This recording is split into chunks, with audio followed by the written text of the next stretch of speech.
This concludes... There we go. This will conclude the Strange Creators bios that we've been doing. I enjoy these because I think they're kind of neat. They're quite neat. So, of course, I got the second half. I have the second half left of the Everlasting Edition. And we're going to be starting with 17's characters. So there's about 20 left.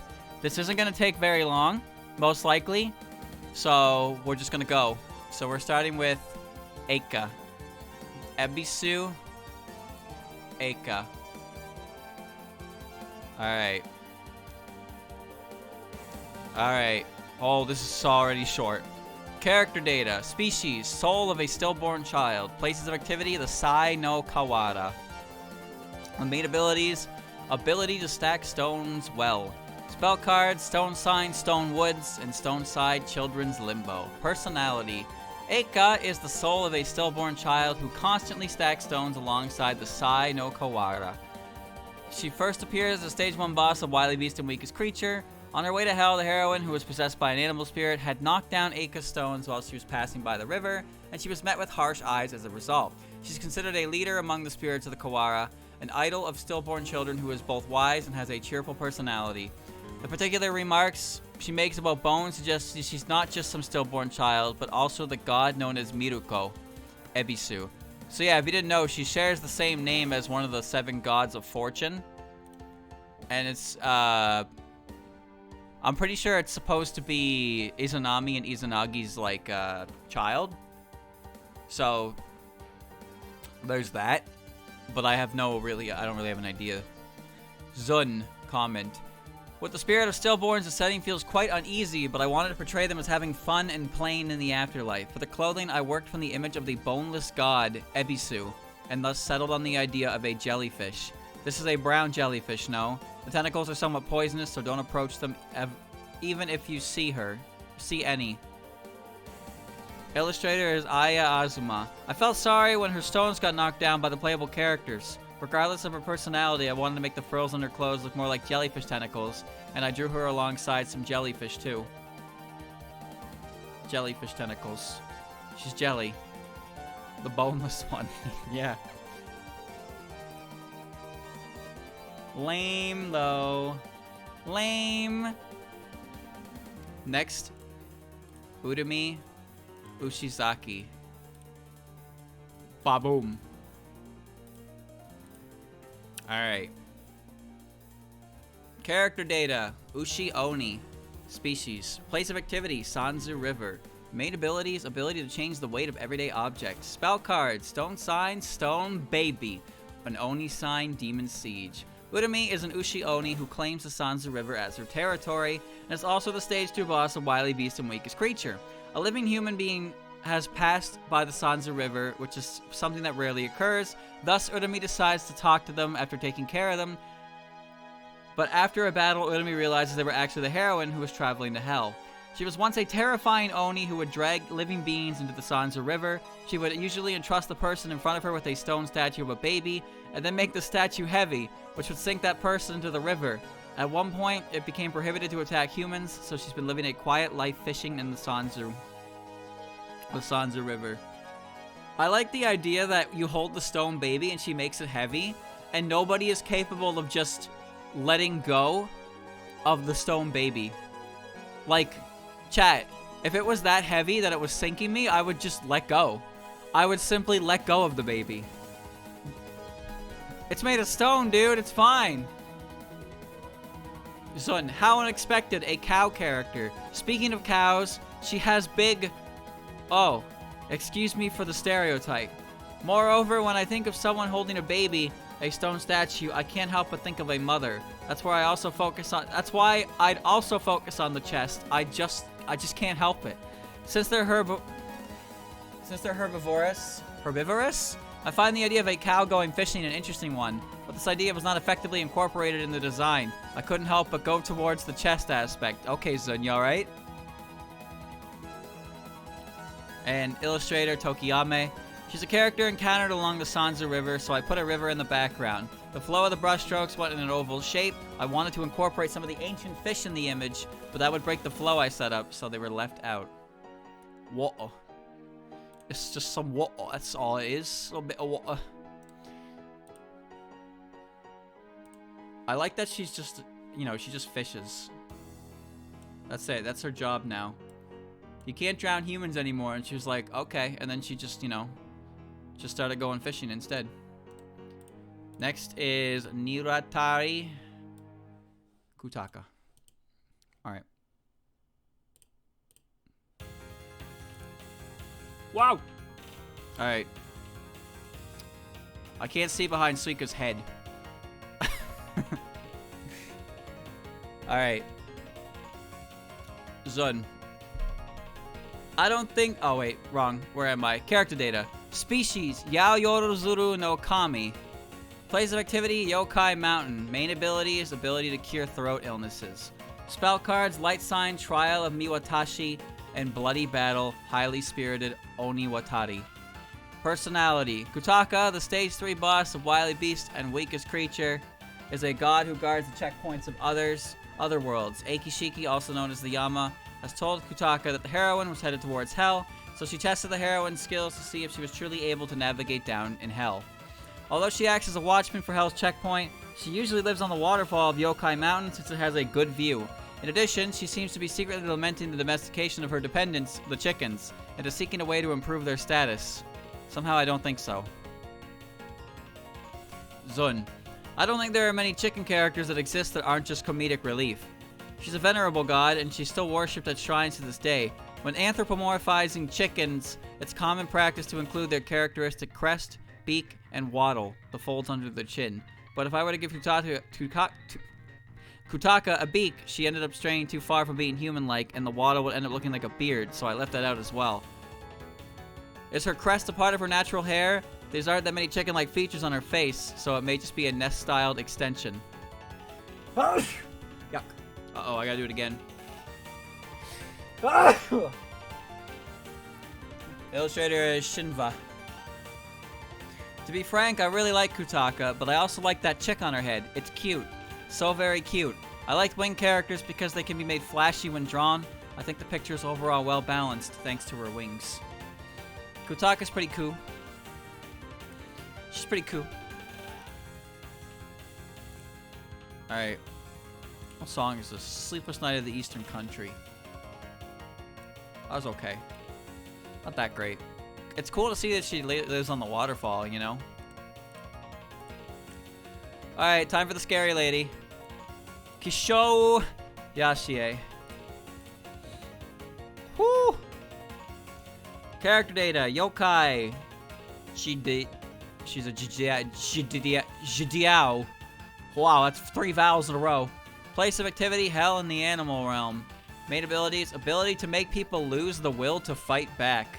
That's an ability? Okay. Spell cards, Tortoise Sign, Tortoise Shell Hell, Dragon Sign, Dragon Crest Bullets. Personality, Yashie is the stage 4 boss of Wily Beast and weakest creature. She appeared before the heroine, who was searching through a wide and desolate part of Hell, and guides the heroine to an enemy she wants to be defeated, but not before testing her strength. But in reality, she isn't just a friendly passerby, but the matriarch of the Kiketsu family, one of the organizations that dominates the animal realm, and the boss of the otter spirits. She's appeared during stage 4 to make sure the heroine was heading towards Yashie's enemies. In order to defeat an extraordinary being that had appeared in the animal realm, she formed an alliance with other organizations that were otherwise hostile with one another, and fabricated the story that the beast spirits were trying to take over Gensokyo, in order to lure in a human from the surface world alongside a beast spirit to counter this threat. In fact, it was Yashie who had devised a series of schemes, so that would therefore make her the true mastermind behind the events of Wily Beast and Weakest Creature. Zun. The Jidiao is a tortoise dragon-esque yokai. When you think of someone with a shell on their back, one tends to default to thinking of Master Roshi. Editor's note, a character from Dragon Ball by Akira Toriyama. Yashie also carries the image of Master Roshi. Does she? But the shell on her back is the real thing, so I don't think she can remove it. Huh. Interesting. In terms of design, I made the tail stand out more than the shell. Dragons seem to be stronger than tortoises, right? Well, I think it's more of a toss-up between the two. Akio Hiragi. This is the illustrator. I think Yashia's delicate body and light clothing. This needs to go. Usual days. Get that out of here. Yashia's delicate body and light clothing show her strong and dreadful image as a Yakuza boss, but it's also soothing to imagine her being surrounded by otter spirits. I tried to unify the image of hell with red lights and a red rough ground. I mean, she is a scary lady, but Zun's art is not a good indicator of that because Zun's art makes her look really goofy. She's just got her yaoi hands. That's all. Next, Jotogu Mayumi. She's on a horse. Character data. Species, Haniwa. Place of activity, Hell, the animal realm. Main abilities, ability to turn her loyalty into strength. Spell cards, Haniwa. Archer, Haniwa. Haniwa, hollow inexhaustible troops. Personality. Mayumi is a stage 5 boss of Wily Beast and Weakest Creature. She encountered the heroine near the Primate Spirit Garden, a facility where human spirits are gathered in the animal realm. During that time, the beast spirits possessing the heroine, which had remained low profile up to that point, had completely taken over the heroine's consciousness, and a battle ensued from there. She is the leader of the Haniwa Corps, and one of the Haniwa created by Keiki Haniya Sushin, who had made her appearance in the animal realm. Their arrival had significantly changed the power balance of the animal realm, since physical beings such as Mayumi had an overwhelming advantage over the other beasts and human spirits in the animal realm. Since the beast spirits couldn't beat the Haniwa on their own, they had called in a human, who possessed a physical body from the surface. Zun. Everyone loves Haniwa. Her image is one of the armored man Haniwa statues that everyone's seen in textbooks at least once. Comparatively, I designed her as is. Her source material looks like she's wearing a skirt, which makes me wonder if the old warriors were wearing some kind of miniskirt. Therefore, I had initially wanted to make her wear a miniskirt, but she didn't look like a Haniwa without those thick thighs. So, did I read that right? Yeah? No, I did. So I dressed her in accordance to her inspiration. Those armored man Haniwa statues somehow look fluffy and cute, don't they? It isn't an exaggeration to say that the sculptor's good taste are what made the Haniwa the national treasures they are now. Illustrators Masakichi. I wanted to carry the impression of the general of the Haniwa Corps in a play to protect the Primate Spirit Garden, but she's also a subordinate of Keiki, so I tried not to draw too much attention to her. I thought that might have been possible if she was in battle or on the move, so I had her ride a horse, putting emphasis on her momentum. Haniwa Susume, go! Next is Keiki Haniya Sushin. But before that, was okay. Where is this from? Well, it's from Notori Box. I had a feeling. Here's Keiki. Alright. Character data. Species, Divine Spirit. Place of activity, Hell, Animal Realm. Main abilities, ability to create idols. Spell cards, Haniwa, Horse and Rider, Idol, Sculpting Art, and Spell cards, and Idola Diabolus. Personality, Keiki Haniya Sushin is the stage 6 boss of Wily Beast and Weakest Creature. She had confronted the heroine who was possessed by a beast spirit and led along by Yashie's plot. The Animal Realm, which is a part of Hell, is a place where survival of the fittest reigns supreme. Human spirits, which had neither fangs nor claws, were significantly weaker compared to beast spirits, and, unlike the real world, were domesticated, breed, made into resources by them, and pushed into an institution known as the Primate Spirit Garden. Keiki is a divine spirit summoned through prayers of these human spirits. She landed in the animal realm, taking action to protect the human spirits. She defeated enemies with her sculpting techniques, crafted the Haniwa Corpse, and freed the human spirits from the rule of the beast spirits. In the end, however, all she did was replace who ruled over the human spirits. Although Keiki is claimed to be a protector of the human spirits, she had gained her power from absorbing the faith that the human spirits produced. Yeah, the animal realm sucks no matter who's in charge, just so you know. Is this the 8-minute long edition? Okay, it's not 8 minutes long, but it's 4.5. As a genius sculptor, she wears an apron with pockets that hold such tools as chisels so she can craft at any time. She also wears a kerchief to prevent her hair from falling in her face. I'm not doing a very good job at that, but whatever.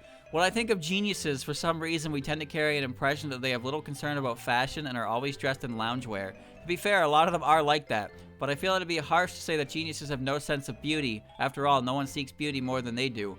Keiki is no exception, and since she's a sculptor, her sense of beauty should be quite high as a result. Otherwise, how could she make soft and fluffy figures such as those Haniwa soldiers and Haniwa horses? Okay. Illustrator Masakichi. I tried to express the characteristics of a sculpting god straight up by including things like the components of her spells. I also added more movement to her pose to make her seem more in high spirits. I drew the background while referencing the walls of the remodeled Primate Spirit Garden shown in Stage 6, but I'm sad because most of it got hidden by the character. Yeah, that was also, you could also see that in Keiki's art, or Mayumi's art as well, the background. It's a nice touch, even if it is mostly obscured by the character, but the character is the focal point of the illustration anyway, so it's not that bad. Alright. Keiki. And of course, last, not least, look at the detail on these wolf spirits, damn. Kurokoma Saki. Alright, it's enough of this. Enough of this.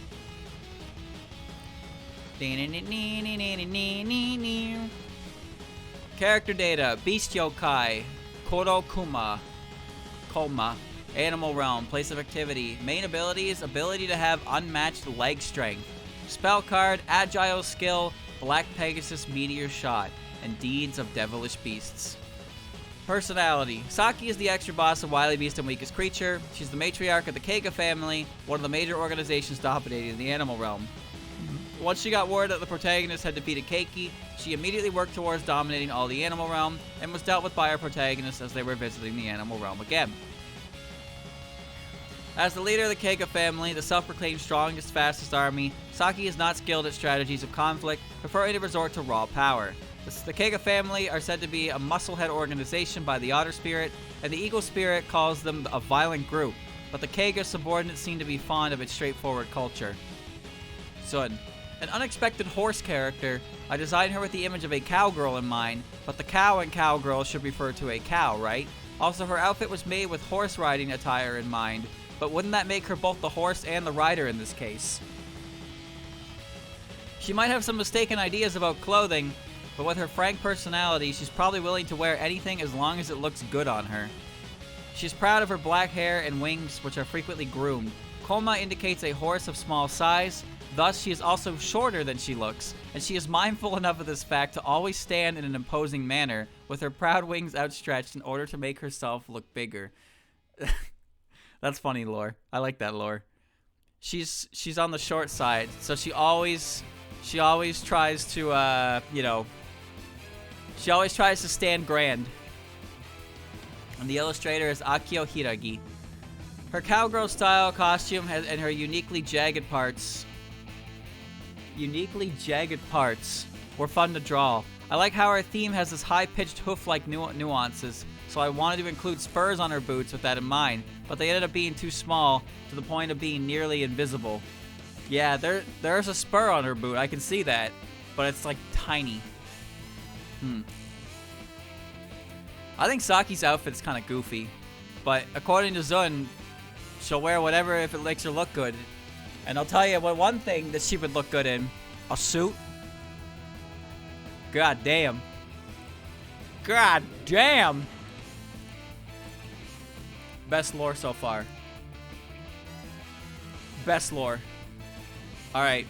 Next up, chat. You're never gonna believe it. You're never gonna believe who's next. It's Lily. It's just Lily. Lily gets her own entry. This is Lily Black. Character data. Species fairy. Place of activity unknown. Main ability is ability to announce the coming of spring. Spell cards unidentified. Personality. Lily White, who usually dresses in white, will sometimes appear wearing black clothes. She first appeared in the final stage of Phantasmagoria Flower View, and since Akishiki, the final boss, was the Judge of Hell, it seems that Lily had decided to accordingly wear a robe-like outfit. You can see her wearing the outfit again in Great Fairy Wars. Perhaps it's because she likes it. Zun. Lily Black is Lily White's cosplay. She's a rare character that sometimes appears in situations where a white costume would be inappropriate. It's basically like a person who's used to wearing shorts and t-shirts wearing a suit that they're not used to at a wedding. Illustrator is Shinva. I wanted to draw Lily Black in this composition from the very moment I was asked to draw her. I really wanted to draw her sleeping underneath a cherry blossom tree. I thought that'd be a great look for her. I drew it because it was bright out at the time, but I feel she'd also look good at night because she's wearing black. So yeah, if you didn't know, chat, Lily Black and Lily White are the same character. They are the same character, but obviously, as you know, fandom likes to have two Lilies because you can never have too many Lilies. But it is canon that Lily Black is just Lily White in an alternate color. You know, that's her player 2 color. Like how Sanaya is Reimu's player 2 color. So that actually, we're gonna upgrade Lily from lame lore to okay lore. Anyway, the next character, you're not gonna believe this. You're not gonna believe this. It's Momiji. Inubashiri Momiji. Character data. Species, White Wolf Tengu. Place of activity, Yokai Mountain. Main abilities, ability to see 1,000 li ahead. Spell cards, Mountain Nomad, Expelliarmus Cannon, and Dog Sign Rabies Bite. Personality. Momiji is a kind of White Wolf Tengu who lives on Yokai Mountain, and she was first seen as the Stage 4 mid-boss of Mountain of Faith. Perhaps because she can see over such long distances, she was apparently put on mountain patrol duty alongside other White Wolves. At the time, she had no dialogue and she didn't use any spell cards, so her character was unknown. She was later shown using spell cards in Double Spoiler and an impossible spell card, and it seems that those cards mainly pertain to biting. Sun. She's a character with little establishment, but one that you can see embodies many aspects of a Tengu. Since she's a watchman, she carries a shield, which is quite rare in the series. She's a White Wolf Tengu, and thus a wolf with white fur, so one might think she's an old woman. However, I personally feel she is quite young. Also, is it just me, or is her shield upside down? Like, her shield's not upside down, but isn't the image on it, the leaf, upside down? Benny Shake is the illustrator. Since she's an official character who doesn't have a full-body portrait, I wondered if I could add ears and a tail onto those ambiguous lines. I wanted to add them, though, so I did. So he gave him ears and a tail. Because she's a white wolf. Also, I get the feeling that her eyes are rather powerful due to her abilities. Of course, her ears and tail are also charming parts of her design. Also, her hakama and shield make her look cute, don't they? Are they all part of the same set?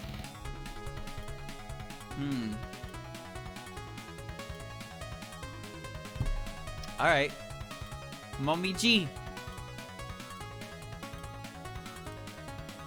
That's alright, yes. Okay, it's kind of lame, but there wasn't much there. Next, chat.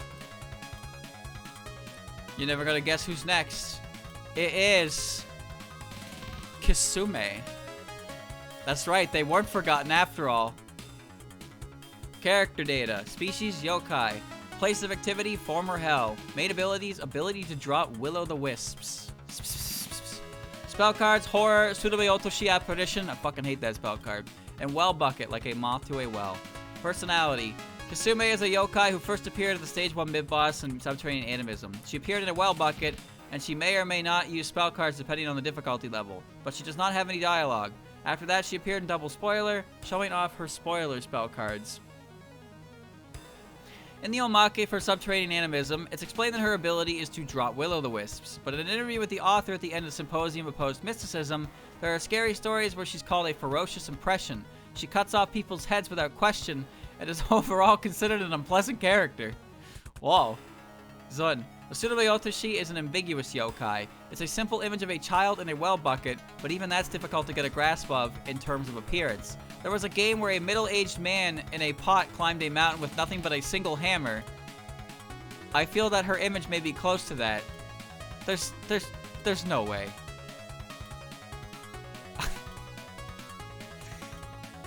I'm over it. Don't worry about it, chat. I'm over it. The illustrator is Suichu Hanabi. To me, Kisume had always had the image of being one of the more nonchalant of the former Hell yokai, partially because of her debuting in Subterranean Animism.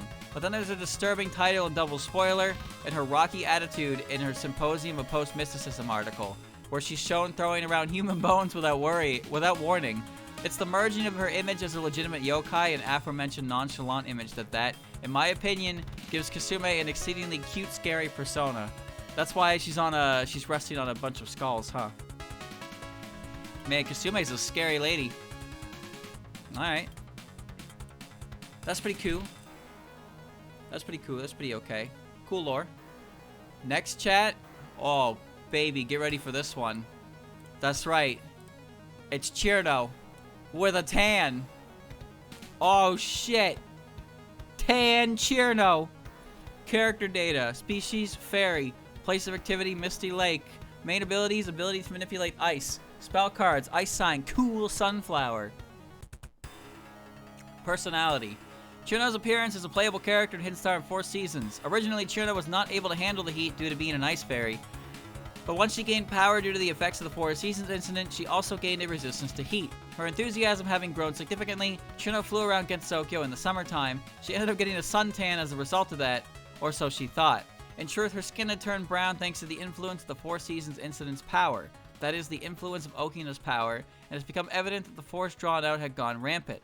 Apparently, should this power be allowed to run free, it would end up causing personal damages such as loss of the ego. Luckily, her skin has returned to its previous state once the incident ended, though she also ended up losing her newfound strength. That was a terrible cut in the music. Get out of here. Blue Sea at 53 minutes. Okay. Zun.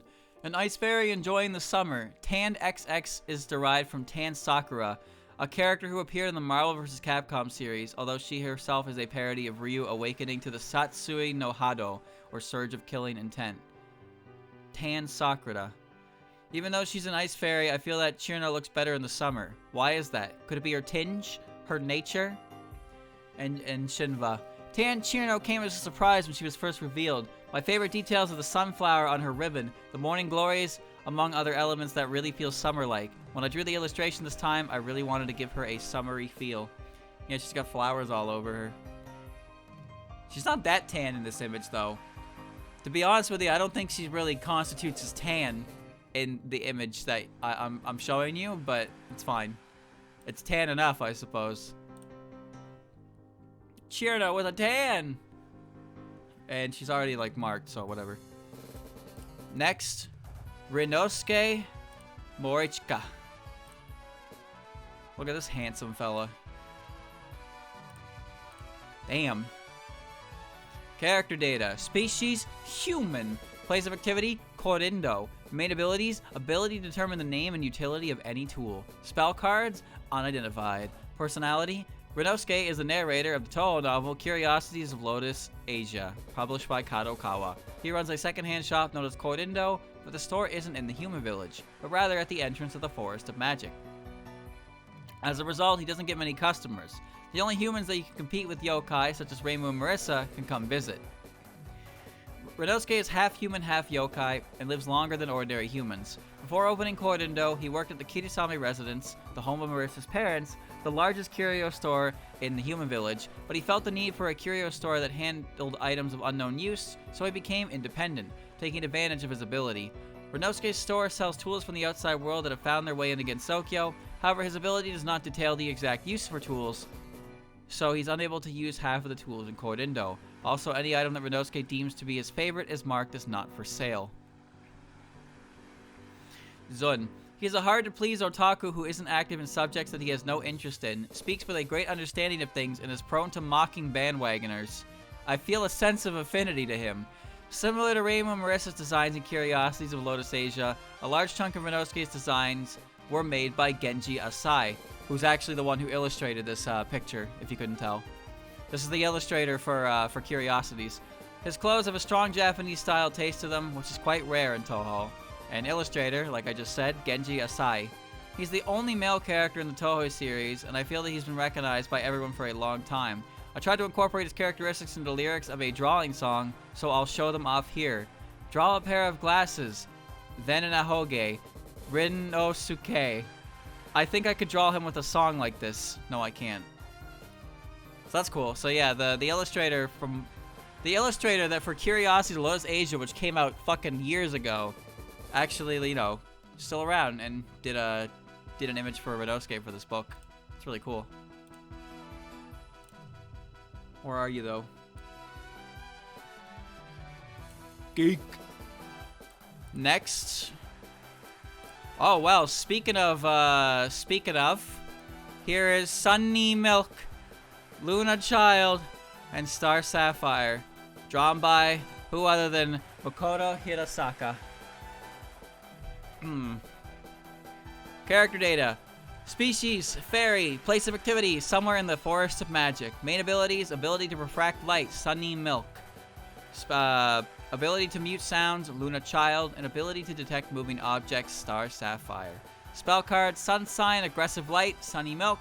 Moon sign, lunatic rain, Luna Child. And star sign, starlight rain, Star Sapphire. Sunny milk, Luna Child, and Star Sapphire are the three fairies of light who first appeared in the manga series Touhou Sengetsusei, published by Kadokawa. The story mainly revolves around the mischief, troubles, and turmoil these three cause. Each of the three fairies have abilities and motifs based around light, and by making full use of their abilities, these main characters are mainly depicted pulling cute, fairy-like pranks. Individually, Sunny Milk is the bright and energetic leader, Luna Child is more akin to a yokai in terms of personality. Hold on. Bad Omen. Sailor of Time, that's Chiori's theme. Where am I? Luna Child is more akin to a yokai in terms of personality, and Star Sapphire has an elusive nature. Each of their abilities are closely related to light, so they're easily affected by weather conditions. But Star is affected less, and Luna tends to be nocturnal. Approximately 3 years after Sengetsu's serialization began, the three fairies appeared as bosses in Great Fairy Wars, who manipulated the player character, Chirbo, and the trio was given the opportunity to show off their spell cards. During the game's extra stage, Marisa Kirisame, who usually appears as a playable character, makes her appearance as a boss to connect the story of the comics, making full use of the link between the manga and the games. Sun. Sunlight, moonlight, and starlight. The three fairies are set up like the universe itself. It's all just light though, and merely a fraction of countless lights that hit the earth. I included a fairy-like floaty feeling and childish coloring. However, due to their habit of drawing unnecessarily voluptuous clothes and hair, the fact that the three fairies usually appear as a set, they're difficult characters to draw. If you look closely, the trio all have different wing shapes. Luna's wings don't seem like they'd be fit for a proper flight. Wonder what kind of fairy wings those are. Yeah. Makoto Hirasaka. They're the three fairies of light. Sunny, Luna, and Star are all like daughters to me. Luna was the only fairy originally designed by Zun to incorporate a light motif, so I designed Sunny and Star to match her when drawing the standing portraits for Great Fairy Wars. Wow, I did not know that. So Luna was okay. Luna was the only one originally designed by Zun to incorporate a light motif. And then Hirasaka designed Sunny and Star to match it. That's pretty big information, yeah. That's kind of cool. Their apparent age in terms of things like height is around that of a 5 to 6 year old human, so I was careful not to make them too big and to retain their childlike innocence. Chat, how tall is a 5 to 6 year old human? That can't be that tall. That's like... Bro, that's like putting your chin on my desk. What the fuck? Duende, yeah. Like, that'd be like if they were standing up, they would look at my desk and be able to put their chin on it. Holy fuck, they are small. I had no idea they were that small. I can't even, like, picture that. In the case of this illustration, the three fairies are often drawn together, so rather than make one fairy stand out, I drew all three as one unit. Crazy. Sunny Milk. Cool lore. That's interesting to know. Luna was the one designed by Zun, and then Hirasaka was the one who, well, I don't know. It doesn't really specify if there was a rough, but it seems to specify the fact that Luna herself had light-based aspects, and they were added for the other characters. Whoa. All right. Hieda no Akyu. Fairies. This is Genji Asai again. Alright. Duende. Character data. Species, human. Place of activity, human village. Well, think of his art style, I suppose. I think Makoto Hirasawa's art style makes everybody look exceptionally squishy. So they're all, like, really short in my opinion. But, like, you know, we've also seen how Notori is portrayed by different artists. Character data, species human. Place of activity. This is retrospective Kyoko, right? Yeah, it is. Okay. Place of activity, human village, main abilities, ability to remember anything seen once. Spell cards, unidentified. Personality, Hieda no Akio, made her first appearance in Perfect Memento in Strict Sense. Published by Ichijin Sha. As the author of the Gensokyo Chronicle, the history book known as the Kojiki was compiled by Uno Yasumaru, and is said to have been based on the Kuji and Teiki recited by Hieda no Are, who served Emperor Tenmu as Toneri. What the fuck are you saying right now? A child born from the reincarnation of Hieda no Are, who inherits Are's perfect recollection ability, is known as the child of Miyare, and becomes the head of the Hieda family for generations. Counting from the first generation, Aichi Akyu is the 9th generation. So if you don't know the trick to their names, chat, their names are literally just the name of the letters, or the numbers, but with A in front of it. So Akyu is the 9th in the 9th generation. That's because Q is 9, so you just put A in front of it. And Aichi, which is just Ichi, 1, put an A in front of it. So all their names are just literally the numbers like 0 to 9 with A in front of them. It's pretty easy to remember their names as a result. Assuming you know what the Japanese letters are. or numbers are. Akio, along with the proceeding of Chiaro Miyari, has written books about Gensokyo's prominent yokai so that the people of the human village can live safely. These books are known as the Gensokyo Chronicle, and they mainly consist of yokai field guides, biographies on Gensokyo's heroines, information on danger zones, etc. It's unknown as to whether this is due to their abilities, but the children of Miyare tend to have shorter lifespans than other humans, living for approximately 30 years. After that, they wait in hell until their next body is prepared for reincarnation. That's why it takes 120 to 180 years for a volume of the Gensokyo Chronicle to be made. Jesus. Zun. She's a good young lady who always wears a beautiful kimono. The humans of this world wear basic Japanese clothes, so even the human villagers never stand out. So she should be fated to have a short life, but she seems to have been living for a long time, and she's only been getting better. Is this a result of medical advances? Akiu's gonna be okay. Genji Asai. It's been a long time since I had a chance to draw anything. The last time I did so was more than 10 years ago. 10 years. Ak, I got a headache. I can't think anymore. Akiu is such a cute girl, isn't she? Mumble mumble. 10 years, huh? Okay. Oh my god. She's doing okay. Guess who's next? That's right. It is these three all together. They took Raisin's nose. Can't have shit on the moon. Alright. Watatsuki no Toyohime, Watatsuki no Yorihime, and Raisin. Character data. Species Lunarians, Toyohime and Yorihime. Beast yokai, Raisin. Place activity, lunar capital. Main abilities, ability to connect the mountains and sea, Toyohime. Ability to call upon divine spirits, Yorihime.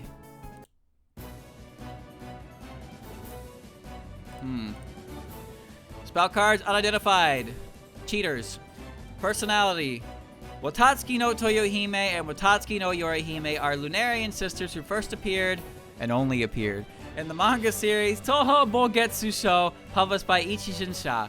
They are distant relatives to Eren Yakokoro, one of the lunar sages, and they look to Eren as their mentor since she inspires the two of them. Their respect for Eren as their mentor hasn't changed, even after Eren had betrayed the moon and went to live on Earth.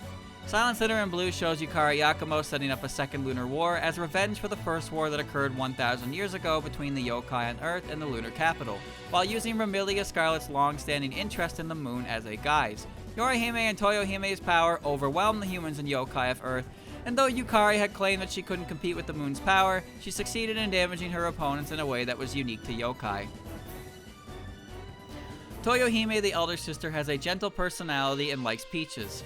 She even keeps some in her hat. Her main ability is to be able to move anywhere. Her younger sister Yorihime is a gutsy person who depends on multiple divine spirits in combat. Yorihime becomes stronger depending on the strength of the god she calls down, and in a post-book interview at the end of Symposium and Post-Mysticism, published by Ichijin Sha, Sun has claimed that she would be too strong to include outside the manga, since bosses in a game have to actually be defeatable. Raisin is a moon rabbit who debuted in Silent Sinner in Blue. Reisen Udonge Inaba, the former pet of the Watatsuki sisters, had went to live on Earth. Reisen had worked as a pet and a soldier under the sisters, and at that time was given Reisen Udonge's name and dubbed the second. Reisen Udonge had the name that she was on the moon. Therefore, Reisen's real name is unknown. Reisen is said to have an inferior sense of combat when compared to her predecessor, the Reisen Udonge. Her ability to manipulate wavelengths and remotely communicate with other moon rabbits is considered standard for moon rabbits. Wow.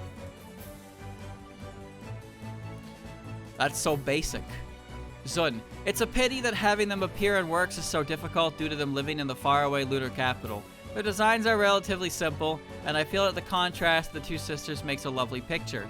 In the first place, their boss, Erin, had the idea that all things were one side of a half, as shown by her clothes and possibly our subordinates as well. By the way, the book that Yorihime is carrying is a computer in the shape of an old book. What?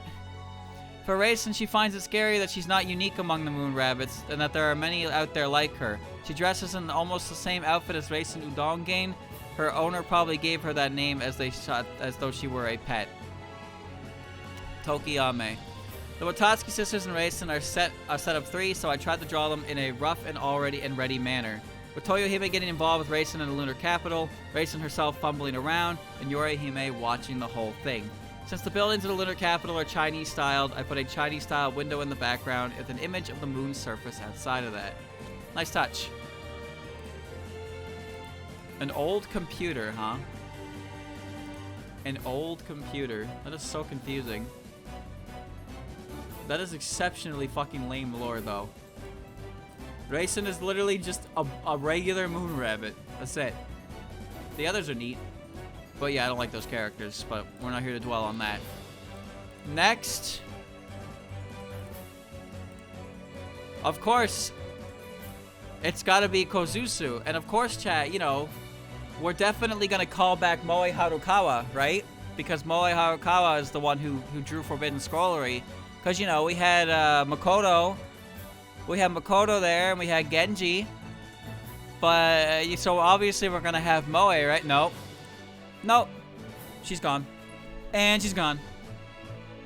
Get her out of here. No one knows what happened to her.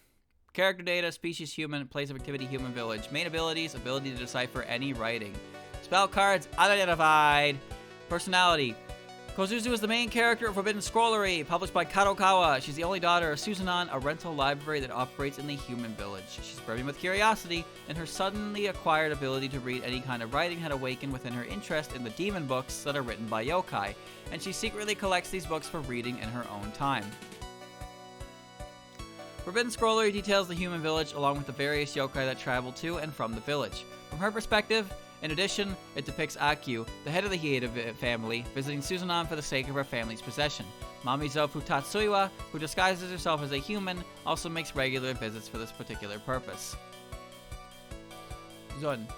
A human who's close friends with Akyu and bears a similar taste and fashion to her. However, rather than simply Japanese clothes, I designed Kozuzu's outfit to be more of a compromise between Japanese clothing and Western-style clothing from around the Taisho Roman era. Among the human villagers, who haven't changed much since the Meiji era, I think she's a pretty high-collar person. And the illustrator is Ashiyama.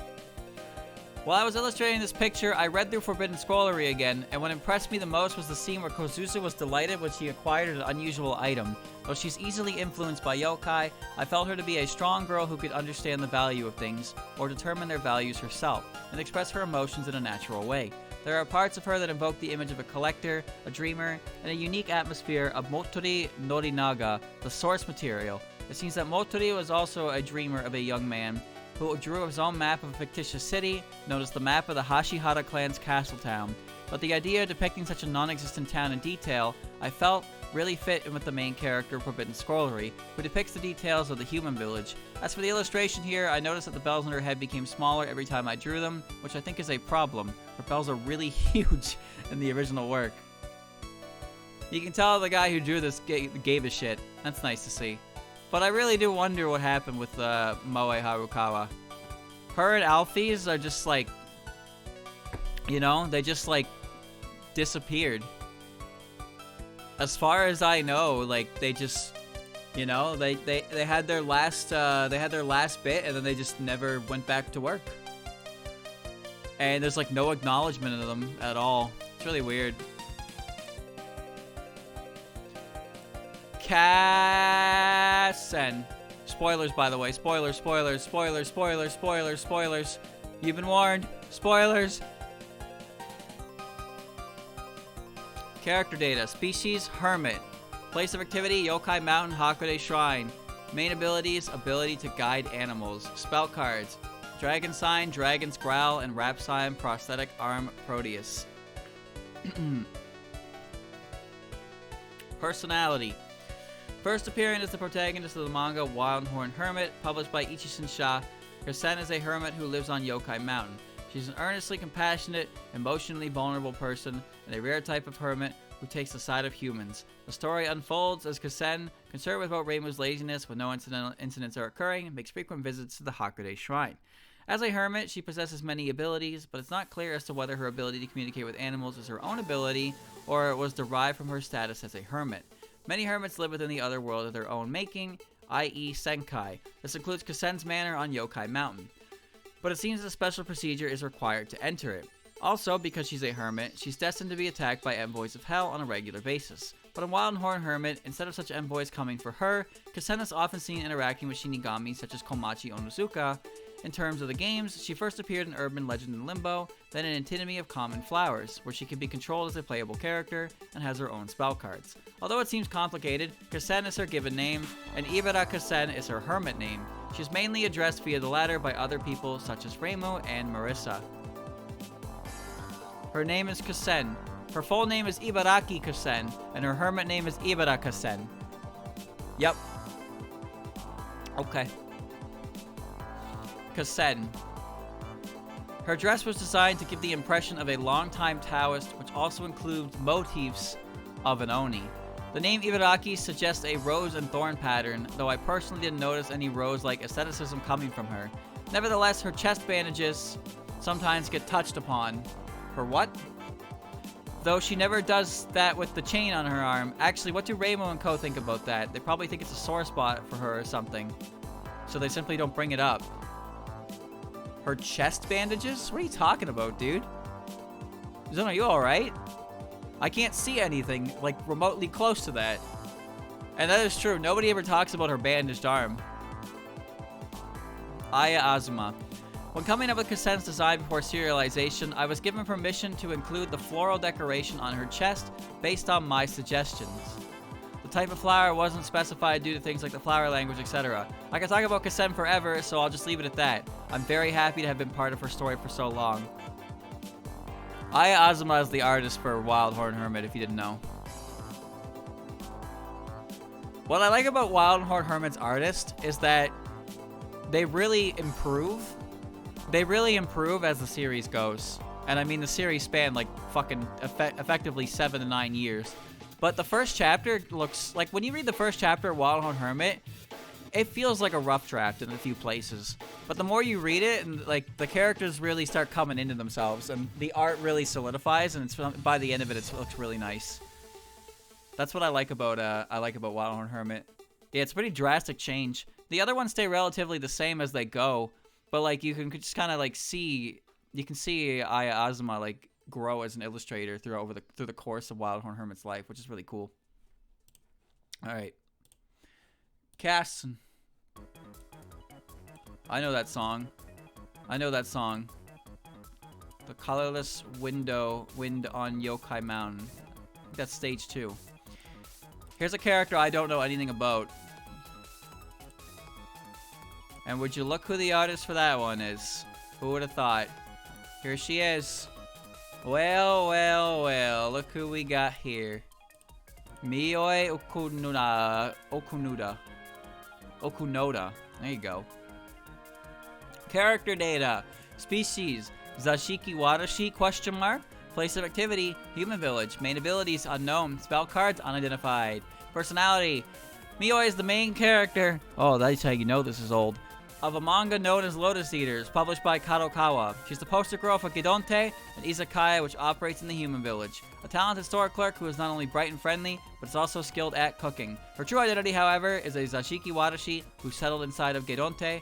At one point, she was able to expand her range of activity by possessing the tools of a yokai who visited Gidonte instead of the Gidonte itself. But due to the influence of what she possessed, she ended up acquiring another ability. Her story has just begun, so do look forward to her success in the future.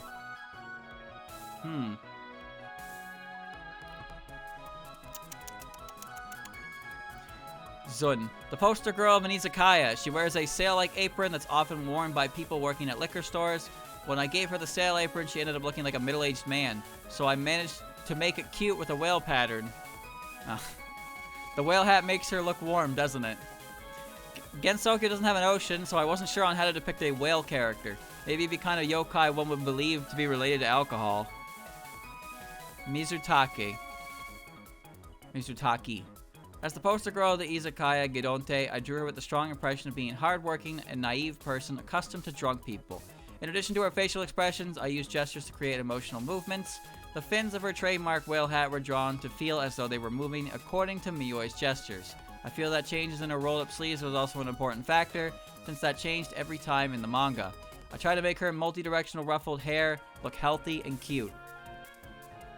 I wonder if this character is going to have anything happen to them at all. I will read Lotus Eaters when it's done, but as it's going right now, I cannot be arsed to do so. Anyway, chat, we're at the last 2 comments here. The last 2. This is the afterword by Genji. Genji Asai here. I'm a bit low tension. It's this juiceless bastard again. God damn it. I'm a bit low tension this time around, but I'm always like this anyway. I'm a being who's inferior to the human race, like dog poop. Anyways, huh? The hell was I doing there? Alright, now back on track. This is Genji Asai. What's happening here now? Everyone, please don't throw stones at me. As usual, I did the cover illustration, but how did everyone like it this time around? Actually, I don't want any trauma, so I won't ask for feedback. So what are Rainbow and Marissa doing on this cover? That was the theme I went with here. The theme is to test your literacy. There's also something erotic about it. Dies. What? There's an ancient Roman saying which states a painting is only complete by the person who sees it. Lie. So I hope you can use your imagination and have fun. See you somewhere else. The way this guy talks is not... You know?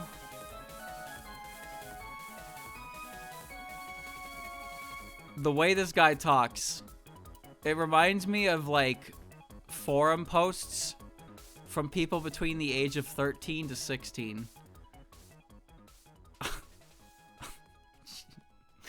Oh, jeez. Hi, I'm Zun. The reason... Loud much?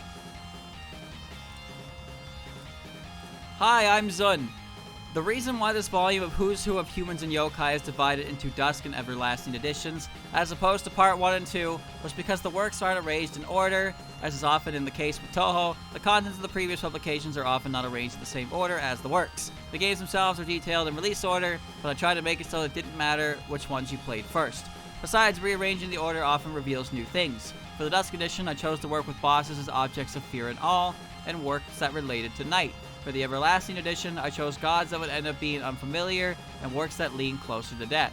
As a result, the works order tend to alternate, and you can see my quirks on full display here. While making something that's easy to understand, I'll want to make something difficult to understand. While painting in the darkness, I'll want to paint the sky, and vice versa. I think that's how it is with most people, but I can't say for sure. Creativity is a fun thing to change every day.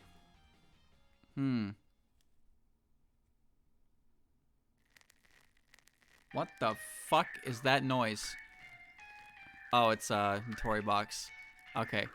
It sounded like somebody, like, breaking nuts. Okay. Alright. Well, that's it, chat. That's all of it. That's the rest of Who's Who in Gensopo.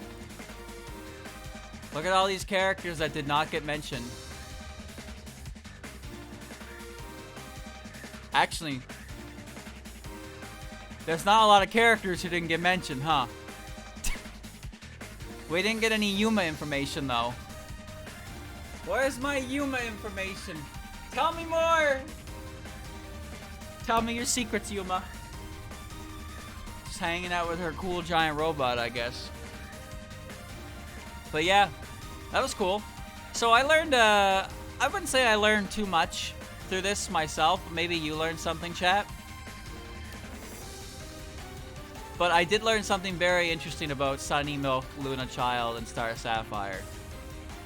That as much as for sure. Ah. That was really cool. The rest of it, though, you know. There's also Lily. I wouldn't be surprised if most people didn't know for sure that Lily Black and Lily White were the same character, but I knew that ahead of time. Man, this Fondre theme is really fucking good. God, Notori Box was a good game. Like, unreasonably good game. Anyway, chat, that's it. That's it. It was just under an hour, but I don't have time for anything else. This has been Strange Creators of Outer Worlds, Who's Who and Gensokyo. Both volumes in full, all these characters. Some neat things learned, some neat things not learned. All kinds going on here. It's always cool to get more information on characters you like. But with that, we're going to wrap that up. Going to conclude this. I will be back in the future, of course, with more tier list related things. But I think after literally a month full of this every week, we're going to take a small break on that. That's all. So I hope you enjoyed. Look forward to the next one.